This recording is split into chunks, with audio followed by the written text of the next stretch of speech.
How do you calculate the exact sine of a 37-degree angle in the middle of a raging ocean with nothing but a piece of paper? In the centuries before computers, navigators and astronomers faced a life-or-death crisis. They desperately needed precise trigonometric tables to chart the stars and navigate the globe. But transcendental functions like sine, cosine, and logarithms are mathematical black boxes. Nature only equips the human brain to perform basic arithmetic: addition, subtraction, multiplication, and division. A sine wave is pure, continuous geometry, and you cannot simply add or multiply your way to its exact value. The scientific world was trapped behind a wall of incalculable shapes. The first cracks in this wall appeared long before the European Enlightenment. In the 14th century, the Indian mathematician Madhava and later the Scottish mathematician James Gregory began searching for a way to shatter these complex geometric curves into simple, bite-sized arithmetic steps. They realized that certain specific waves could be approximated by stacking simple algebraic terms on top of each other. However, these early breakthroughs were isolated tricks, custom-built solutions for very specific shapes. Mathematicians were still wandering in the dark, lacking a general law. How could we forge a single, universal mathematical key capable of unlocking absolutely any continuous curve in the universe? The definitive answer arrived in 1715 when the English mathematician Brook Taylor published a radically new perspective on calculus.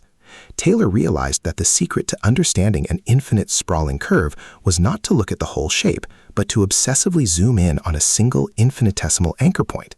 If you could extract enough information from that one specific coordinate, you wouldn't need to measure the rest of the function. You could artificially grow a polynomial clone that perfectly mimicked the original curve. But how do you extract the geometric DNA from a single mathematical point? Taylor's universal key relied on the absolute power of derivatives. To clone a curve at a specific point, you first match its exact vertical height, creating a flat horizontal line. But a flat line is a terrible imposter for a dynamic wave. To make the clone move, you must measure the first derivative of the original curve, which captures the exact steepness or slope at that point. By adding this slope to your flat line, you forge a tangent line that briefly traces the curve's trajectory. Yet, straight lines cannot bend.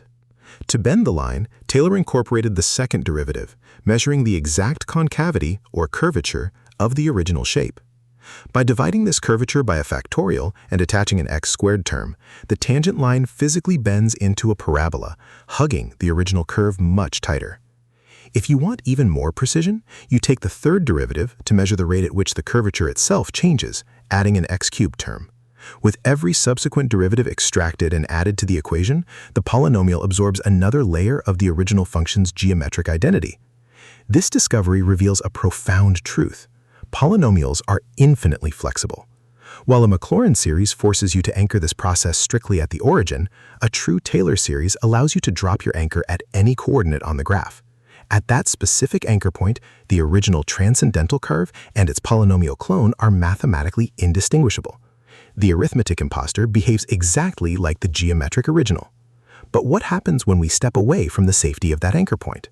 As you move away, a low-degree polynomial will eventually fail, violently peeling away from the original curve and spiraling off into infinity.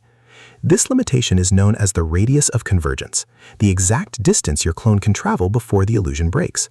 To expand this radius and force the polynomial to follow the wave further, you must extract higher and higher derivatives, adding 4th, 5th, and 6th degree terms to the sequence. The true magic happens when you push this process to the absolute limit. If you stack an infinite number of derivatives, generating an infinite polynomial, the radius of convergence can explode outward to cover the entire coordinate plane. The polynomial snakes outward from the anchor point, bending and twisting until it completely embraces the original function. Brook Taylor had officially conquered the black box. He proved that no matter how complex a smooth function appears, it is fundamentally just an infinite sum of simple arithmetic operations. This discovery became the backbone of modern computation. Today, when a computer or a smartphone calculates a sine wave, it is rapidly executing a Taylor series, crunching additions and multiplications at lightning speed. To see how the definitive baseline for all continuous mathematics was uncovered, click on the next video about how Bernoulli found E.